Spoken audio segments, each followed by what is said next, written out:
نحمده ونستعينه ونستغفره ونؤمن به ونتوكل عليه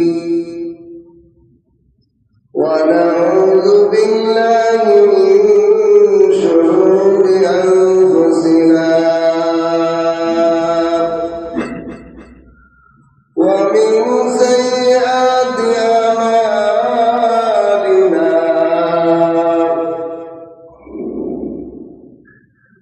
من يهده الله فلا مضل له ومن يضلل فلا هادي له ونشهد أن لا إله إلا الله لا خالق إلا الله ولا مالك إلا الله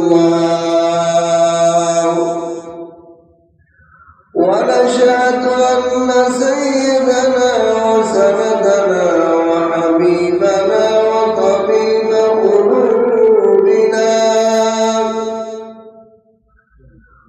ومولانا محمدا عبده ورسوله أما بعد فأعوذ بالله من الشيطان الرجيم بسم الله الرحمن الرحيم الحمد لله رب العالمين الرحمن الرحيم مالك يوم الدين إياك نعبد وإياك نستعين اهدنا الصراط المستقيم صراط الذين أنعمت عليهم غير المغضوب عليهم ولا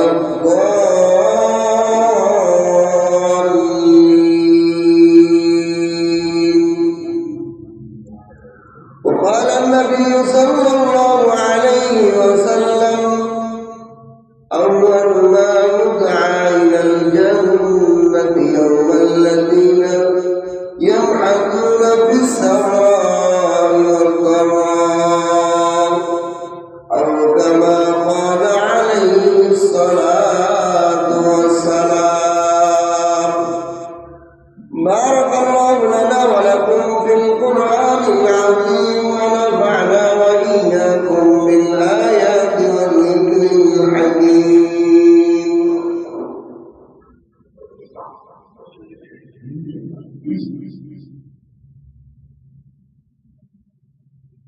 حمد बेहद मरबुदाए पाकरा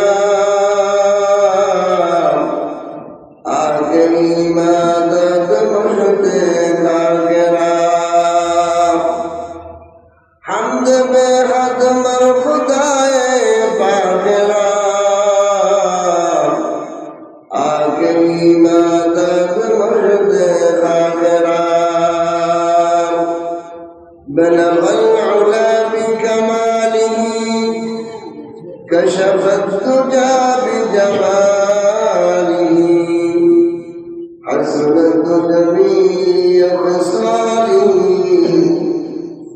صلوا عليه وعليه الله تعالى الله رب شكر سجود محمد رب العالمين আমাদেরকে দয়া করে মায়া করে জুমার আযানের সাথে সাথে আল্লাহর মসজিদে উপস্থিত হয়ে কিছুদিন মুজাহাদা করার তৌফিক দান করেছেন এর জন্য কালিমাতু শুকর আদায় করি আলহামদুলিল্লাহ। কোরআনে কারীমের সবচেয়ে দামি সূরা কোরআনে কারীমের সূচনা যাকে বলা হয় সূরাতুল ফাতিহা। এই ফাতিহা আমি তেলাওয়াত করেছি।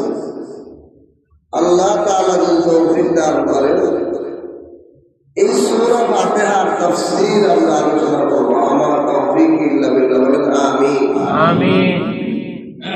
কোরআনে কারীম তেলাওয়াত করার আগে আমরা আরো দুটো জিনিস তেলাওয়াত করব। এক নম্বরে আউযু বিল্লাহি মিনাশ শাইতানির রাজীম, দুই নম্বরে বিসমিল্লাহির রহমানির রহিম। এই আউযু বিল্লাহি এবং বিসমিল্লাহ বোঝা দরকার।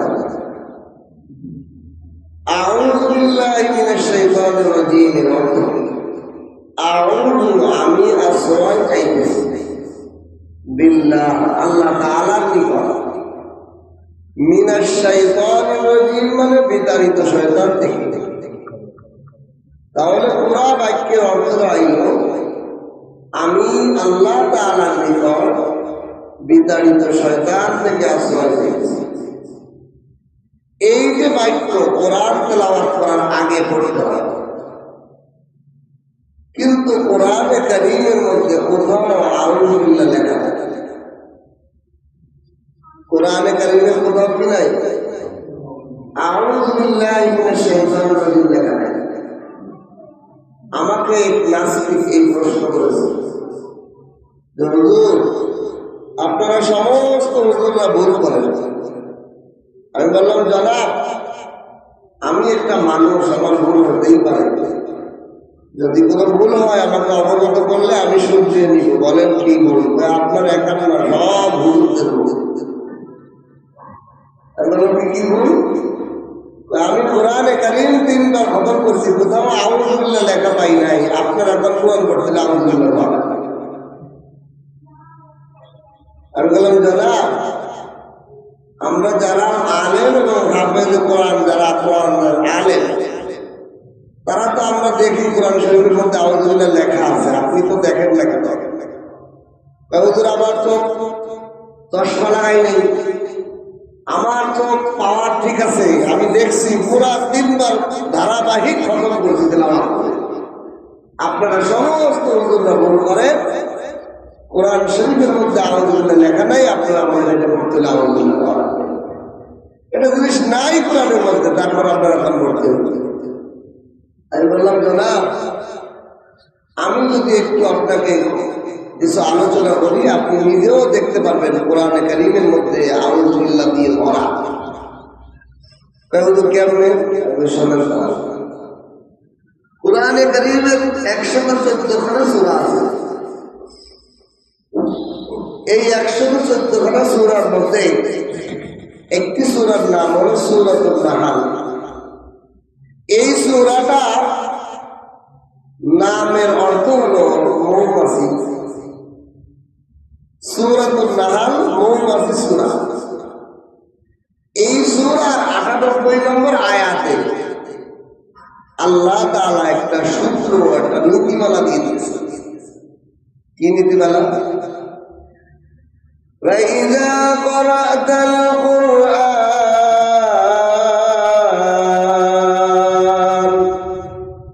فَاسْتَعِذْ بِاللَّهِ مِنَ الشَّيْطَانِ الرَّجِيمِ। সুবহানাল্লাহ। এই আয়াতে আল্লাহ তাআলা কি বললেন? রা মানে অতঃপর, ইজা এটা একটা পাত্র বোঝায়। পাত্র মানে স্থান, কাল, জামানা, সময়। আরবি ভাষায় ইজা শব্দটা এই জন্য আসে।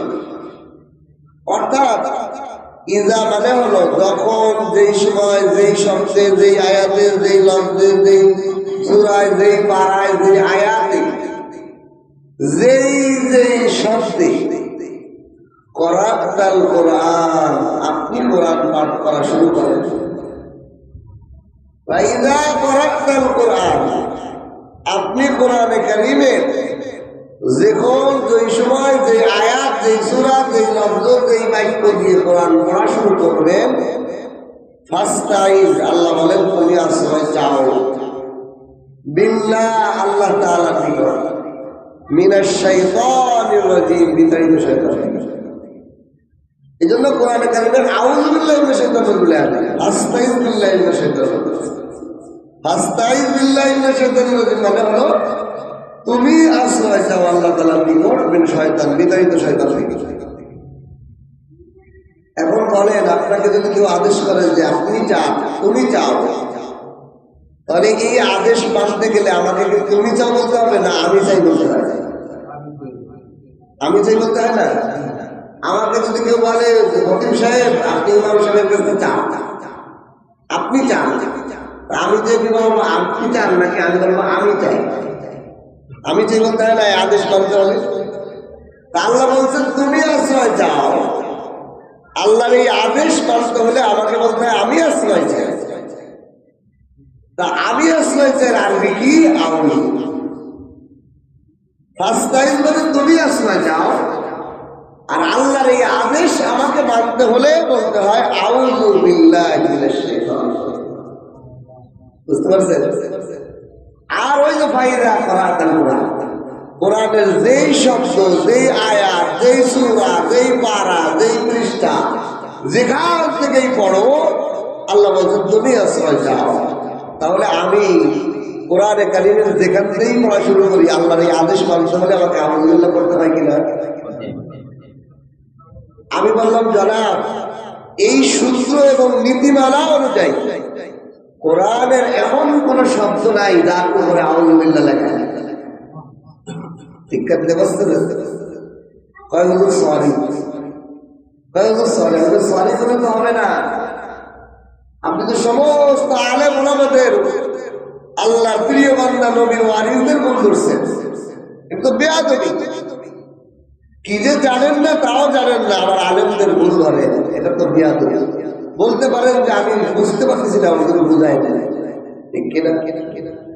আমি আপনি সাধারণ মানুষ যারা কোরআনের আলেম নয়, তারা কোনো জিনিস না বুঝলে আলেমকে জিজ্ঞাসা করা। এ ব্যাপারেও আল্লাহ তাআলা কোরআন অন্য আয়াতে বলেন ফাইদা ফাসআলু আহলা যিকরি ইন কুনতুম লা তা'লামুন। হে দুনিয়ার মানুষেরা, তোমরা যদি দুনিয়ার আখিরাতের কোনো বিষয় না বোঝো, হক্কানি আলেমের কাছে যাও। দুনিয়া আখিরাতের সব জ্ঞান আল্লাহ তাআলা কোরআন ওয়ালাকে দিয়ে দিয়েছে। সুবহানাল্লাহ। আলেমদের কাছে আসো, বসো, কোরআনের জ্ঞানের আলো যার কাছে আছে, সারা দুনিয়ার অন্ধকার তার কাছে কিছুই না। এই ব্যাপারে আরেকটা ঘটনা বলি। আমার দাদা পীর সুলতান আহমেদ নানুপুরি রহমাতুল্লাহ আলাইহি, জগৎ বিখ্যাত কুতুবুল আলম, অনেক বড় আলেম ছিলেন এবং পীর বাসায় ছিলেন। উনার এক মুরিদ আলেম, আমি উনার মুখ থেকে এই ঘটনাটা শুনেছি, কিন্তু এখানে কোনো মিথ্যার কোনো কাজ নেই। উনি ওই আলেম মুরিদ, উনি বলতেছেন যে আমি যখন আমার পিসাব, তোমার দাদা পিসাবের কাছে গেলাম, কি বিষয় নিয়ে গেলাম, আমি গ্রাম্য আলেম, ক্ষেত খামার করি, গরু লালন পালন করি। গরু যারা রাখা, বাড়িতে গরু পালে, গরুর পায়খানা প্রতিদিন পরিষ্কার করতে হয় গোলদার থেকে। এই জন্য গ্রাম্য মানুষ আমরা ওই বেলচার কোদাল ব্যবহার করার সময় নেই, হাত দিয়ে দইলে দড়ির মধ্যে উঠে লাগে, হাত ব্যবহার করে যাবে। আর একটু শিক্ষিত কৃষক হলে কি করে, বেলচার ব্যবহার করে, কোদাল ব্যবহার করে। আমরা তো গ্রাম্য মানুষ, আমরা হাত দিয়েই গোবর দড়ির মধ্যে উঠে ফেলাই। কিন্তু আমি হুজুরের কাছে গেলাম কি বিষয় নিয়ে, দুনিয়ার একটা ছোট্ট বিষয় নিয়ে গেলাম। কি বিষয়? এই যে হাত দিয়ে যে গোবর উঠাই না, এরপরে হাত সাবান দিয়ে দেওয়ার পরেও গোবরের গন্ধ দূর হয় না। এত সাবান দেয় কিন্তু গোবরের গন্ধ দূর হয় না। আমি আমার শায়েখ, আমার পীর কাছে যাইতেছি কি নিয়ে, এই উদ্দেশ্য নিয়ে যে আমি এবার জিজ্ঞাসা করবো, হুজুর হাতের থেকে গোবরের গন্ধ দূর হয় না কিন্তু এর সমাধান বলে, এটাকে আখেরাতের বিষয়, দুনিয়াতে বিষয়। হুজুরের মজলিসে, শায়েখের মজলিসে আল্লাহওয়ালা, এলেমওয়ালা যারা আল্লাহর সাথে যাদের কালেকশন হয়ে যায়, আল্লাহর এলেমের সাথে যাদের এলেমের লাইন হয়ে যায়, দুনিয়ার এমন কোন প্রশ্নের উত্তর তাদের কাছে থাকে না, কারণ আল্লাহর এলেমের কোন সীমা আছে?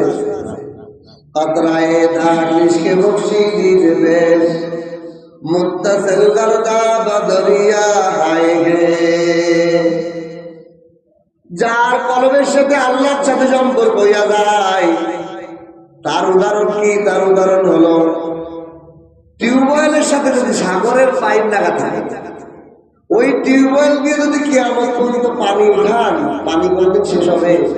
কেন শেষ হবে না? ওর পাইপ দিয়ে কোথায়? সাগরের সাথে। আল্লাহর এলেমের সাথে কোনো বান্দার যখন কালেকশন হইয়া যায়, দুনিয়া আখিরাতের সকল প্রশ্নের উত্তর সব তার থেকে পাওয়া যায়। আল্লাহ কয়, আমি হুজুরের কাছে এই বিষয়টা জানার জন্য শায়েখ ও মুর্শিদের দরবারে হুজুর বয়ান করতেছেন। মজলিসের পিছনে এসে আমি বলছি, মজলিস শেষে, বয়ানের শেষে হুজুরকে জিজ্ঞাসা করবো যে হুজুর এটা সমাধান। আমি যখন বইছি, হুজুর আমার দিকে বয়ান করতে করতে চোখের নজর আমার দিকে পড়ছে, হুজুরের প্রশ্ন হবে, প্রশ্ন দিলের মধ্যে কি? আল্লাহ। এই জন্য কবি বলেন, আইলে কায়ে তু জবাবে হর সওয়াল, আইলে কায়ে তু জবাবে হর সওয়াল, মুশকিল আस्तो হর সুবদ বেকিল বল। আল্লাহ ওয়ালা আফগানি আলেমের সামনে বসবেন, জীবনের হাজার প্রশ্ন যা আপনি করতে চাইছিলেন করার আগেই আপনার হল হয়ে যাবে, উত্তর পেয়ে যাবেন। হক্কানি আলেম, হক্কানি মাশায়েখ, পীর মাশায়েখের সামনে বসবেন প্রশ্ন নিয়ে, প্রশ্ন করা লাগবে না, দিল থেকে ওনার দিলের মধ্যে প্রশ্ন হয়ে গেছে, আসমান থেকে উত্তর আসা শুরু হয়ে গেছে। সুলতান আহমেদ নানুপুরি রহমাতুল্লাহ আলাইহি ওই আলেম নিজে বলতেছেন, আমার দিকে নজর পড়ার সাথে সাথে বয়ানের মধ্যেই বলতেছে, বাবারা তোমরা যারা গরু লালন পালন করো, গৃহস্থগিরি করো, তোমরা যে গরুর গোবর হাত দিয়ে উঠাও, পরে হাত সাবান দিয়ে এত দোয়া দো গন্ধ যায় না কেন জানো?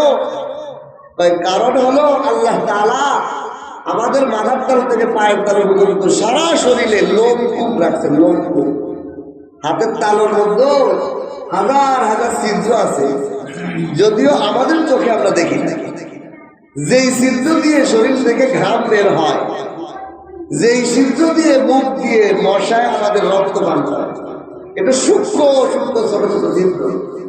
তা হাতের তালুর মধ্যে হাজার হাজার লোমকূপ আছে, ছোট ছোট ছিদ্র আছে।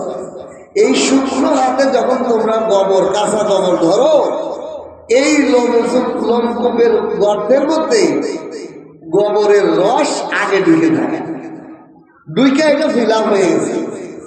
এখন উপর দিয়ে যতই সাবানের পানি দাও, সাবানের পানি দাও, সাবানের পানি দাও, ওই রস তো ভিতরে আগে ঢুকে গেছে, এই জন্য দুর্গন্ধ কখনো শেষ হয় না। সমাধান কি? সমাধান হলো তোমরা যখন কাঁচা গোবর হাত দিয়ে ধরবে, তখন তার আগে পরিষ্কার পানি দিয়ে হাতটাকে আগে ভিজাইয়া দিবে। পরিষ্কার পানি দিয়ে যদি হাতটা আগে ভিজায় নাও, তোমার হাতের লোমকূপের মধ্যে আগে পবিত্র পানি দেয় দখল করে ফেলবে। এইবার কাঁচা গোবর তুমি যত উঠাও, সাবান দিয়ে লাগবে না, শুধু হাত ধুলেই দেখবা হাতের মধ্যে কোনো গন্ধ নাই। সুবহানাল্লাহ। আমি এই ইচ্ছা শোনার পর আমারও একটা মাসালা হল হয়েছে। আমি ছাত্র জীবনে আমার একটা প্রশ্ন, আমি খুব তাহাকিক করতাম, কেন হইল, কি জন্য হইল, আল্লাহ বিধান কেন দিল, এগুলো খুব গবেষণা করে পড়তাম। তা আমি ছাত্র জীবনে নুরুল ইজা নামে একটা ফিকহ মাসালার কিতাব পড়ছি। এই কিতাবটা পড়ার সময় উস্তাদ আমাকে পড়াইতেছে, ইস্তেজদার পানি খরচ করি না আমরা টয়লেটে, এই পানি খরচ করার আগে হাতটা ধুয়ে নিয়ে মুস্তাহাব। বুঝতে পারছেন? ইস্তেজদার পানি খরচ করার জন্য হাত ব্যবহার করেন না, এখনো ব্যবহার করেন নাই, তার আগেই হাতটা ধোয়া মুস্তাহাব। আমি হুজুরে প্রশ্ন করলাম, হুজুর আমার তো এটা বুঝে আসে না, আমি তো হাত ব্যবহারই করি না, আমি আগে হাত দিব। কিন্তু ওই উস্তাদ ওই উত্তর আমাকে ওই সময় দিতে পারে না, কিন্তু আমার দিলের মধ্যে এটা প্রশ্ন বুঝতে আসতেছে না।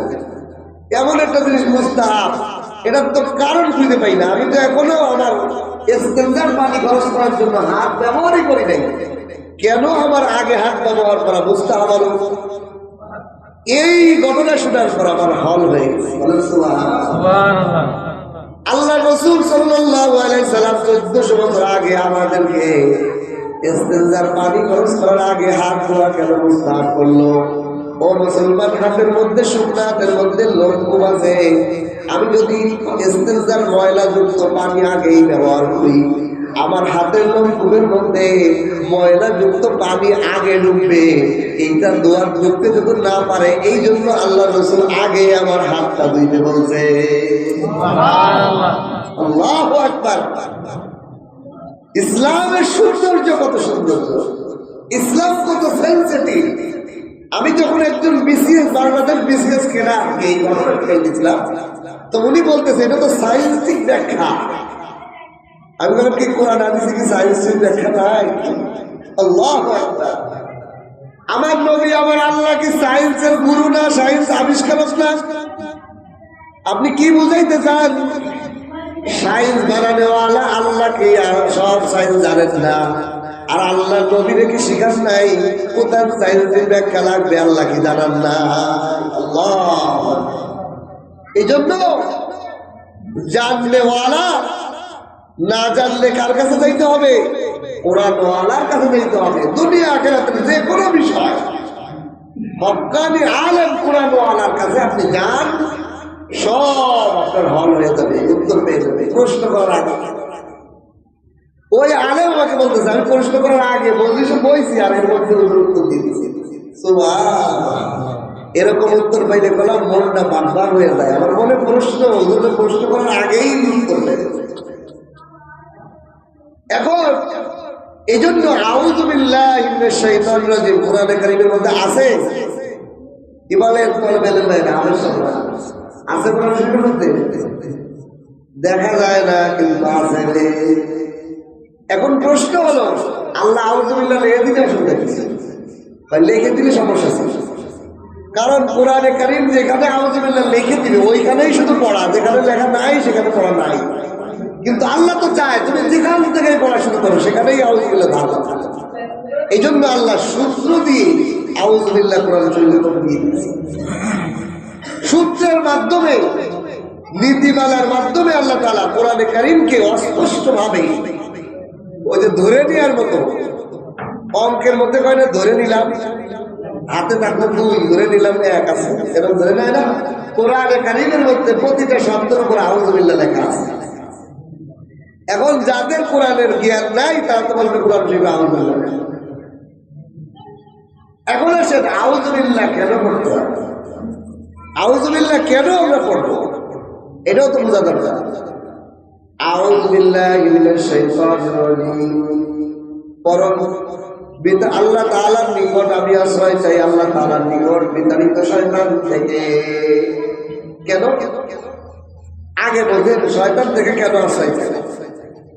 শয়তান এমন কামালিয়াতের যোগ্যতা তার মধ্যে আছে, 3টা আইনের গুণ তার মধ্যে আছে। কয়টা আইন? 1 নম্বর হলো আলেমের আইন, আলেমের গুণ তার মধ্যে আছে। সে কত বড় আলেম! দুনিয়ার মানুষের শিক্ষক নয়, বরং ফেরেশতাদের উস্তাদ। তাহলে আমি আপনি কি আমরা বাংলাদেশের কোনো আলেম কি ফেরেশতাদের উস্তাদ হতে পারছি? তাহলে বোঝা যায় এলেম কত বড় এলেমওয়ালা শয়তান ইবলিস। এলেমওয়ালা হইলেই নাজাত পাওয়া যায় না, এলেম থাকলেই সফলতা অর্জন করা যায় না। এলেম নিয়ে যদি অহংকারওয়ালা এলেম হয়, ওই এলেমই জাহান্নামে যাওয়ার কারণ হয়ে যাবে।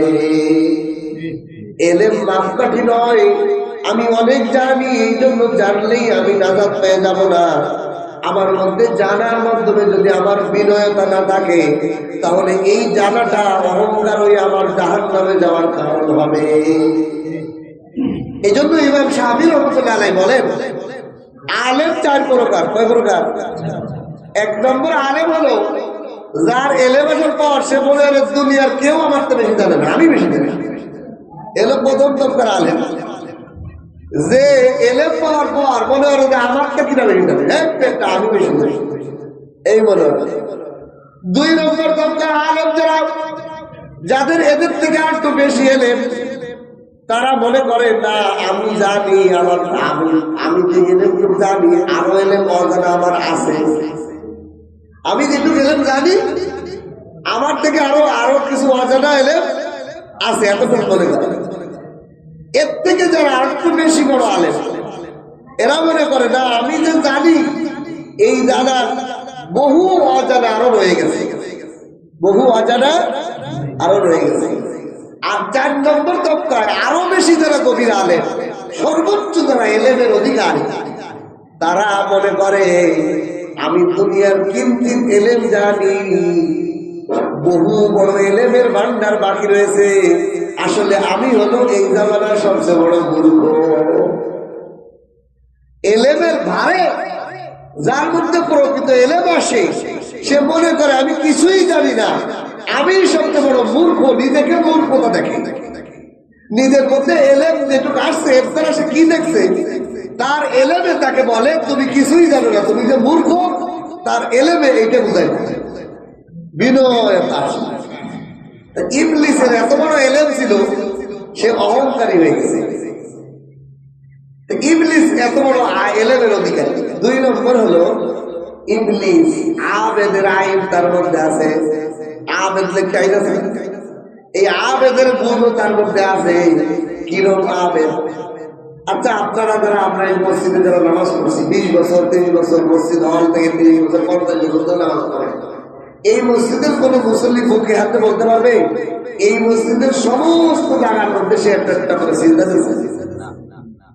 কিন্তু ইবলিস সারা দুনিয়ার কোন জায়গা বাদ দেয় তার চিন্তা দিচ্ছে। সুবহানাল্লাহ। তাহলে ইবলিসের ইবাদতের সমান আমাদের কারো ইবাদত আছে? দাঁড়ের কাছে হবে। তাহলে বোঝা যায় ইবলিস আবেদ কেমন আবেদ। এত বড় আবেদ হওয়ার পরেও ইবলিসকে জাহান্নামের অধিবাসী ফয়সালা হয়ে গেছে। তাহলে বোঝা যায় ইবাদত দিয়েও নাজাত পাওয়া যায় না, যদি ওই ইবাদত অহংকার থাকে। ইবাদত করে যারা প্রকৃত ইবাদতকারী হবে, তারা বলবে আমি কিছুই আমল করতে পারলাম না, হায় আল্লাহ আমি কিছুই আমল করতে পারলাম না, আমার আমল তো কি কবুল হলো কিনা কিছুই জানি না, আপনার সামনে আমি কি আমল পেশ করবো, আমি তো কোনো আমলই আমার দেখি না। আর আমাদের সমাজে আমার অনেক আমলওয়ালা আছি, যে একটু আমল করলে বেআমলীদেরকে তো এই দেখতে পাই, নামাজি ব্যক্তি বেনামাজিরা দেখতে পারে না। এই নামাজ তার জাহান্নামে যাওয়ার কারণ হবে। ওরে প্রকৃত নামাজি তো ওই ব্যক্তি যে নামাজ পড়ার পরেও বলবে হায় আমার নামাজ যদি কবুল না হয়, বিনয় থাকবে, তার মধ্যে দণ্ডতা থাকবে, আল্লাহ যদি এই নামাজ কবুল না করে কোনই আমার হেডাম নাই, আল্লাহ যদি আমার আমলকে একটু কবুল না করে, আল্লাহ তোর আমল আমি কবুল করলাম না, কোন বেটার বেটা আছে যে আল্লাহ জোর করে কবুল করাই ক্ষমতা আছে আমার? সে তো বিনয় হবে, না জানি আমার আমল আল্লাহ কবুল করলো কিনা, না জানি আমার আমল আল্লাহ গ্রহণ করলো কিনা, সেই ভয় থাকবে। আর একজনের আমল দেখা আর সুযোগ তার না। আর একজনের আমল খুঁজে এ কেমন নামাজ পড়ে, হে কিরম কি করে, নামাজ পড়তে আসবে না, এগুলো দেওয়ার সময় আছে? প্রকৃত আবেগ এরকম হবে। 3 নম্বর হলো ইবলিসের আরেফ বিল্লাহ। আরেফ বিল্লাহ মানে আল্লাহকে চিনতে পারা। আরেফ বিল্লাহ আমাদের সমাজের অনেক প্রসিদ্ধ শব্দ, কিন্তু মানুষ এটা বিস্তারিত বলতে না। আরেফ বিল্লাহটা একটু ভালোভাবে বুঝে লাগে। আমাদের সেক্রেটারি হিসাবে যে সভাপতি ওনার কাছে এক হুজুর যাবে কালেকশনে টাকা মাদ্রাসা মাহফিলে বা মসজিদের মাহফিলে কালেকশন দেওয়া। ইমাম সাহেব বলছে যান যান, উনি খুব ভালো। গেলেই আমি ওনারে চিনি, আমি ওনারে। আর আরেকজন বাজারের ব্যবসায়ী, ওই হুজুর ইমাম সাহেবের দিগাইতেছে, ইমাম সাহেব খবর গেছে না, খবর দাও দেয় এত জীবনে আরো ক্রিটিসাইজ আপনার করবো, আপনার অপমান করবো। এ দান খারাপ করেন, আর এটা ভালো করেছিল। এ হুজুরকে পাইলে আরো কি করবো, মজা করবো। আপনি হেড কাছে যাওয়ার দরকার নাই, এই সেক্রেটারি হিসেবে কাছে যান, উনি দিব মানে রোগ পান। আচ্ছা বলেন, উনি যে এই যে দুইজন লোকের ব্যাপারে বললো, এটা ওনার মন দুইজনের মন মজা সব উঠা বসা করে এগুলোই তো বলছে।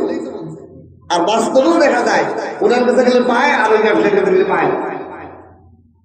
এইটাকে বলে আরেফ বিল্লাহ। আল্লাহ ওরম চেনে কেউ। আরেফ বিল্লাহ মানে আল্লাহকে চেনে এমন চিনা যে আল্লাহ কখন চাইলে দেয়, কখন চাইলে দেয় না, কিভাবে চাইলে দিবে, আল্লাহ এই ব্যাপারে আল্লাহ সব জানে। এরকম লোককে বলে আরেফ বিল্লাহ। শয়তান আরেফ বিল্লাহ ছিল। কেমনে আরেফ বিল্লাহ ছিল? কোরআনে কারীমের মধ্যেই আল্লাহ তাআলা জানাইছেন। কয় আচ্ছা, এটা বোঝার জন্য আগে বলছেন, আপনাদের সমাজে কোন ছেলেকে বাবা বলছে যাও বাজার করে নিয়ে আসো, ছেলে বাজার না নিয়ে সে গেছে খেলা দেখতে, সে গেছে মিছিলে কোনো অনুষ্ঠানে। এখন সন্ধ্যার সময় সে যদি বাসায় যায়, বাবা কি তারা আদর করে ঘরে উঠাবে? কথা বুঝতেছে না? সন্তান যে বলছে বিকেল বেলা যে তুমি যাও বাজারের থেকে নিয়ে আসো, সে এটা না পালন করে, আদেশ না পালন করে সে কাছে খেলবে। সন্ধ্যার সময় ঘরে আসলে বাবাকে আদর করবো, তাহলে ছেলে তো বয়ে বয়ে থাকবে।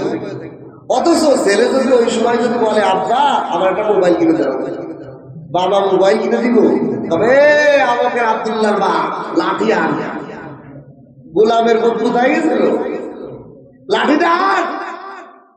আমি কইলাম বাজার থেকে এটা আনতে, আর লাঠ সাহেব খেলতে, লাঠিটা আন আসতে গেলাম। বলবে কি? দুনিয়ার কোন বাপ ছেলে কথা শুনে নাই। এই টাইমে ছেলে যদি কিছু চায়, কোশ্চিন কেন কিছু দিব না, এটাই দুনিয়ার নিয়ম। হুবহু এই ঘটনা তো ইবলিসের সাথে আল্লাহ করছে। আল্লাহ কয় ও ইবলিস, আদমকে চিন্তা করতে পারতাম না, করতাম না, কিনলে করতাম না। আমি আমার আগুন দিয়ে বানাইছে, করে মাটিতে বানাইছে, কিনলে চিন্তা। আল্লাহ কয় যা বিয়া দো, বের হওয়া যাবে, বের হবে দুটো জিনিস দেন। তা আল্লাহর কাছে বেরো হইলো, আল্লাহর কথা মানে নাই। এখন আল্লাহ আমার দুটো জিনিস দেন।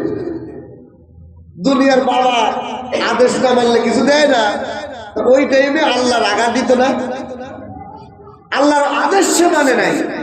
এই টাইমে বলতেছে আল্লাহ আমাকে দুটো জিনিস দেন। কয় আল্লাহ বলতেছে আচ্ছা কি চাও দেওয়া। তাহলে বোঝা যায় ইবলিস আল্লাহ তাআলার রাগ অবস্থায় কি শর্ত দিয়ে ডাকলে আল্লাহ দেয়, এমন আরেফ বিল্লাহ। বলেন সুবহানাল্লাহ। আল্লাহ তাআলার কাছে রব নাম দিয়ে ডাকতে বলছে, আল্লাহ হে রাব্বি আমাকে কিয়ামত পর্যন্ত হায়াত দে। কিয়ামত পর্যন্ত হায়াত দে। 2 নম্বর, আদম সন্তান যদি একটা জন্মগ্রহণ করে, আমাকে 10টা সন্তান দেবে। আল্লাহ দুটোটা জিনিস দিয়ে দিয়েছেন কেন? কারণ হলো শয়তান জানে কোন বান্দা যদি আল্লাহকে রব বলে ডাক দেয়, আল্লাহ তাআলার রাগ গুসা সব অবস্থায় দিয়ে দেয়। আল্লাহ রাগ থাকে না, রব বলে ডাক দিলে আল্লাহ সব ভুলে যায়। এই জন্য কোরআনে কারীমের মধ্যে যত দোয়া আল্লাহ শিখাইছেন, রব্বানা রব্বানা রব্বানা। রব এমন একটা নাম, আল্লাহ তাআলা রব নামে ডাক দিলে আল্লাহ নিজের রাগ ভুলে যায়। কোরআনে কারীমের মধ্যে দেখেন সব দোয়া, রব্বির হামহুমা কামা রব্বায়ানি সাগীরা, রব্বানা আতিনা ফিদ দুনিয়া হাসানা ওয়া ফিল আখিরাতি হাসানা ওয়া কিনা আযাবান নার, রব্বি জিদনি ইলমা, রব্বির হামহুমা রব্বি হাবলি মিনাস সালিহিন, রব্বানা হাব লানা মিন আজওয়াজিনা ওয়া যুররিয়াতিনা কুররাতা আইনি ওয়াজআলনা লিল মুত্তাকিনা ইমামা। রব্বানা রব্বানা রব্বানা। সব দুয়ার মধ্যে আল্লাহ রব্বানা দিছেন কেন? কয় রব বলে ডাক দিলে আল্লাহ তাআলার রাগ গুসা, আল্লাহ তাআলার বেজার, আল্লাহ তাআলার নাফরমান বান্দা না প্রিয় বান্দা, এগুলো সব আল্লাহ বলিয়া যায়। রব্বানা বলে ডাক দিলে আল্লাহ দিতে প্রস্তুত হইয়া যায়। এই আরেফ বিল্লাহ ছিল শয়তান। এই জন্য রব কইলে দুইটা দিয়ে দিয়েছে। এত বড় আরেফ বিল্লাহ হওয়ার পরেও শয়তান কেন বিতাড়িত হলো? কয়েক আর একটা আইনের কমতি আছে। কি আইন? আশেকের আইন কমতি ছিল তার মধ্যে। আশেকের আইন তার মধ্যে ছিল না। আশেক কারে বলে? হুকুম হইতে দেরি যুক্তি তর্ক বলিয়া পাগল হয়ে যায়। যে আশেক সে কোনদিন যুক্তি তর্ক খোঁজে না। বেবাস পদের আদেশ হয়েছে, মানতে দেরি নেই। ঠিক কিনা? আল্লাহ তাআলা ইবলিসকে বলছে চিন্তা করো, ওকে যুক্তি তর্ক খোঁজার দরকার ছিল, যে আশেক হইতো। ওই আশেকের আইন না হওয়ার কারণে এলেমের আইন তার বরবাদ, আবেদের আইন বরবাদ, আরেফ বিল্লাহর আইন বরবাদ হয়েছে। সব বরবাদ হয়ে গেছে। তার মধ্যে ইশক নাই। আবার আল্লাহ আমাকে হুকুম করছে, আমার যুক্তিতে বুঝে আসুক অথবা না আসুক, আমার মানতেই হবে। ওরে আবার আল্লাহ আমাকে নামাজের আদেশ দিছে, আল্লাহ আমাকে তেলাওয়াতের আদেশ দিয়েছে, আল্লাহ আমাকে পর্দা করার আদেশ দিয়েছে, আল্লাহ আমাকে হালাল খাওয়ার আদেশ দিয়েছে। আমার যুক্তিতে বুঝে আসুক অথবা না আসুক, আমি যদি প্রকৃত বান্দা হয়ে আসে হই, মানতে দেরি হবে না। আর আমি যদি ইবলিস মার্কার যুক্তি তালাশ করি, কিল্লে গিয়ে আমি দান করবো, কিল্লে গিয়ে আমি হারাম খাবো, কিল্লে গিয়ে এত সত্যি কথা বলতে হবে, একটা মিথ্যা কথা বলে কি হবে? তাহলে আমিও তো বড় ইবলিসের ইবলিস। তাহলে আমিও তো বড় ইবলিসের ইবলিস, যে আমিও যুক্তি তালাশ করি। আল্লাহ পাকের আদেশ হইতে দেরি, আমার মানতে দেরি হবে না, কারণ আমি তো গোলাম। মনিবের আদেশ হবে তো মানতে দেরি হবে না। যে আশেক হয় সে গোলাম হয়ে যায়। এখন যে কথা বুঝাইতেছিলাম মনে আছে? ইবলিস এত পাওয়ারফুল, এলেমে আমলে পারে বিল্লাহ গুলে গুলান্বিত। আবার সে জিন জাতি, জিনরা শক্তিশালী না? আমাদের মতো 100 জন লোককে ধারা দিয়ে মারি লেগে অনেক বড় শক্তিশালী। ওদের শরীরের শক্তি অনেক বেশি। শারীরিক ভাবে জিনরা মানুষের থেকে অনেক শক্তিশালী। এখন বলেন, এই ইবলিস তার বাহিনী, তার সন্তানদের নিয়ে আমাদেরকে যদি জাহান্নামে নিয়ে তার হাতে তুলি দেবা, ঠিক কিনা? তার এলেম আমাদের থেকে বেশি, তার আমল আছে, সে আরেফ বিল্লাহ, সে তো যুক্তি দিয়ে আমাদেরকে জাহান্নামে নিয়ে আসবো। এখন এই ইবলিসের থেকে বাঁচা শক্তির জোরে, এলেমের জোরে, আমলের জোরে আমরা বাঁচা সম্ভব? সব দিক দিয়ে আমরা দুর্বল। আল্লাহ তাআলা আমাদেরকে দুর্বল করে বানিয়েছে। এখন আল্লাহ তাআলা আমাদেরকে একটা সিস্টেম শিখিয়েছে।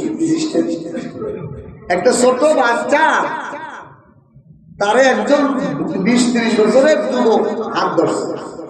1 বছর 2 বছরের বাচ্চা আছে না, শিশু বাচ্চা, এর হাতটা ধরছে। এখন এই শিশু বাচ্চাকে ছেড়ে দিতে পারবে? এত বড় তাগড়া যুবক, 6 প্যাক সারা যুবক, জিম করা যুবক, এই ছোট বাচ্চার 1 বছর 1.5 বছরের বাচ্চার হাতটা ধরছে কবজি করতে। ও যতই টানাটানি করে শিখতে পারে না, কিন্তু ওর কাছে ছোটার একটা অস্ত্র আছে। কি আছে জানেন? আম্মু। যে আম্মুকে চিনলেন না, এই যুবক সাইডে দিয়ে বাইক করে ওরে আল্লাহর মা জাটা নিয়ে এসে আব্বু, ওরে ওর আব্বা লাঠি এনে আমার বাড়ি আমার সামনে কিনা ধরছে রে, বলবে কিনা? এই ছোট বাচ্চাটার যুবক থেকে ছোটার শক্তি দিয়ে পারা সম্ভব না, বয়সের ভারতের কারণে তার জ্ঞান দিয়ে ছোটানো সম্ভব না। কিন্তু একটা হাতিয়ার ওই ছোট বাচ্চার কাছে আছে, আম্মু আর আব্বু বললে চিনলেন দিয়া। আল্লাহ বুঝাইলেন, ও দুনিয়ার মানুষ, শয়তানের এলেমের কাছে তুমি পারবে না, শয়তানের আবেদ ইবাদতের দ্বারা তুমি পারবে না, শয়তানের আরেফ বিল্লাহ দিয়ে তুমি পারবে না, শয়তানের শক্তি দিয়ে তুমি পারবে না। তোমাকে আমি দুর্বল বানাইছি, কিন্তু তুমি যদি শয়তানের খপ্পরে পড়িয়া যাও আর জবানে বলো আউযু বিল্লাহি মিনাশ শাইতানির রাজিম, শয়তান দৌড়ায় ভাগতে পালাইবে। কথাটা বুঝতে পারছেন এবার? বান্দা যদি আউযু বিল্লাহ পড়ে শয়তানের মাথার উপর পিঠের উপর এতে বোম এসে পড়ে। কারণ যে আল্লাহর আশ্রয় চাইছে ও শয়তান করে আমি তো ওর আল্লাহর সাথে পারবো না, ও দৌড়ে বাঁধবে। এই জন্য কোন মানুষ, কোন নারী, কোন পুরুষ সকাল সন্ধ্যা যদি 10 বার করে আউযু বিল্লাহ পড়ে তাহলে সারা দিন 24 ঘন্টা আল্লাহ তাআলা শয়তানের ধোঁকা থেকে ইবাদত করে। আল্লাহ রাসূল সাল্লাল্লাহু আলাইহি ওয়াসাল্লামকে এক সাহাবী বলে, ইয়া রাসূলুল্লাহ, শয়তানের যে 10 জন করে সন্তান হয় আদম বলে, তাকে কি কাজ? এই 10 জন শয়তানের সন্তানরা আমাদের প্রত্যেকের পিছে আমাদেরকে শয়তানি করার জন্য লাগিয়েছে। আল্লাহ রাসূলকে সাহাবারা বলে, ইয়া রাসূলুল্লাহ, আপনার জন্য কি 10 জন? আমার জন্য 10 জন জন্ম নিয়েছিল মুসলমান, কিন্তু আমার এগুলো তো মুসলমান হয় নাই। সাহাবারা বলে, ইয়া রাসূলুল্লাহ, আমাদের গুলো তো মুসলমান হয় নাই, আমরা বলবো কেমনে? কয়, প্রতিদিন সকালে ফজরের নামাজের পর আর মাগরিবের নামাজের পর তোমরা যদি 10 বার করে আউযু বিল্লাহি মিনাশ শাইতানির রাজিম পাঠ করো, সকাল থেকে সন্ধ্যা পর্যন্ত, সন্ধ্যা থেকে ফজর পর্যন্ত, এই শয়তানের ধোঁকা থেকে আল্লাহ তোমাদেরকে আশ্রয় দিবে। আর আমল করতে ইনশাআল্লাহ সময় শেষ। আল্লাহ তাআলা সূরা বিসমিল্লাহ তাফসীর আর হাতে তিলাওয়াত করছি, বলতে যাওয়ার সময় হবে না, আগামী সপ্তাহে হবে ইনশাআল্লাহ। তা আউযু বিল্লাহ বিষয়টা বুঝে আসছে, এই জন্য আউযু বিল্লাহ বেশি বেশি বলতে হবে। আরো মজার একটা আমল শিখে নেবেন, কোথাও যদি ঝগড়া লাগে, মারামারি লাগে, জোরে জোরে আউযু বিল্লাহ বলবেন, দেখবেন 1 মিনিটের মধ্যে ঝগড়া থেমে যাবে। কারণ ঝগড়া যখন বাঁধে, হাদিসের মধ্যে আছে শয়তান ঘন্টা বাজায়, আরো জোরে আরো জোরে আরো জোরে লাগ, শয়তান ঘন্টা বাজায়। তো যখন ওইখানে কেউ আউযু বিল্লাহ জোরে পড়ে, শয়তান তো ভাগে। যখন শয়তান ভাগে গেছে তখন আর ঝগড়ার কি হয় না, তেল নাই মেশিন বন্ধ, তেল নাই মেশিন বন্ধ, শয়তান তো তেল দিচ্ছে, এখন তেল দিয়ে লোক তো সরে গেছে। এখন দেখবেন 2 মিনিটের মধ্যে দেখবেন ঝগড়া হয়ে গেছে। এটা আমি পরীক্ষিত করে দিয়েছি। আমি বাজারের মধ্যে থাকি, হঠাৎ করে ঝগড়া লাগে, আমি মুসলমানের জোরে পড়েন আউযু বিল্লাহ, 2 মিনিটের মধ্যে দেখে সবাই তাকায়, কি আউযু বিল্লাহ জোরে পড়ে গেছে, ঝগড়া শেষ। সুবহানাল্লাহ, মুসলমানের কাছে কত সুন্দর অস্ত্র আছে, অথচ আমরা ব্যবহার করি। আউযু বিল্লাহ আমল করতে পারবো না ইনশাআল্লাহ। কোন ধরনের ঝগড়া দেখবেন আউযু বিল্লাহ, কোন ধরনের শয়তানি আসতেছে আউযু বিল্লাহ বলে, কোন ধরনের গুনাহ সামনে আসতেছে আউযু বিল্লাহ বলে, দেখবেন গুনাহ পরিণত হয়ে গেছে। একটা নারী দেখে মনে চাচ্ছে দেখতে, বলবেন আউযু বিল্লাহি মিনাশ শাইতানির রাজিম, দেখবেন ওর প্রতি দেখতে ভালো লাগতে। গুনার কাজ সামনে আসছে আউযু বিল্লাহ পড়েন, আপনার গুনার কাজের মন দেখেন গুনার কাজ দূর হয়ে যাবে। আল্লাহ, কত সুন্দর দামি জিনিস আল্লাহ তাআলা আমাদেরকে দিয়েছেন, কিন্তু আমরা এটা ব্যবহার করতে জানি না। আল্লাহ তাআলা আমাদের সকলকে আউযু বিল্লাহর প্রয়োগ, আউযু বিল্লাহর আমলকে জীবনে ফিট করার তৌফিক দান করুন। আমিন। ওয়া আলহামদুলিল্লাহি রাব্বিল আলামিন।